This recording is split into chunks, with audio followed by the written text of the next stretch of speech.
शहादा तालुक्यातील प्रकाशा ते शहादा हा रस्ता अनेक महिन्यांपासून बंद असल्याने अवजड वाहनांना प्रवेश बंद करण्यात आला होता। तरी देखील वाहनधारक आपल्या मनमानी कारभार करत पोलीस प्रशासनाच्या कुठलाही धाक न बाळगता प्रकाशापासून दिवसा व रात्रीच्या वेळेस सर्रासपणे अवजड वाहन या रस्त्याने ये जा करत आहेत। प्रकाशाजवळ बॅरिकेड लावले असताना देखील बॅरिकेड हटवून वाहनधारक आपली वाहन काढत असतात।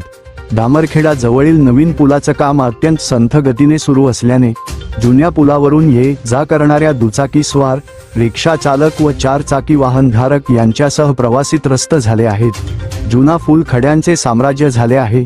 तरी देखील सार्वजनिक बांधकाम महाराष्ट्र राज्य विकास महामंडळ विभाग याकडे लक्ष घालायला तयार होताना दिसत नाही। अशा परिस्थितीत अनेक वेळा छोटा मोठा अपघात या रस्त्यावर होत आहेत। जुना पुलांची दुरुस्ती तातडीने करावी आणि नागरिकांचा प्रवास सुखमय करावा अशी अपेक्षा नागरिक जिल्हा प्रशासनाकडे करत आहे। प्रवेश बंद असलेल्या अवजड वाहनांवर पोलीस विभागाने कठोर कारवाई करावी अशी देखील यावेळेस नागरिकांकडून बोलले जात आहे। E Marathi news network Rajendra Padvi, मुख्य संपादक प्रतिनिधी पंकज कोळी।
ई मराठी न्यूज हे चॅनल सत्य आणि प्रामाणिकतेवर आधारित सामाजिक, शैक्षणिक, आरोग्य, आध्यात्मिक, राजकारण व प्रवास विषयांवरील माहिती सादर करून सकारात्मक बदल घडवण्यास कटिबद्ध आहे। पुढील लिंकवर क्लिक करून आजच चॅनलला सबस्क्राइब करा।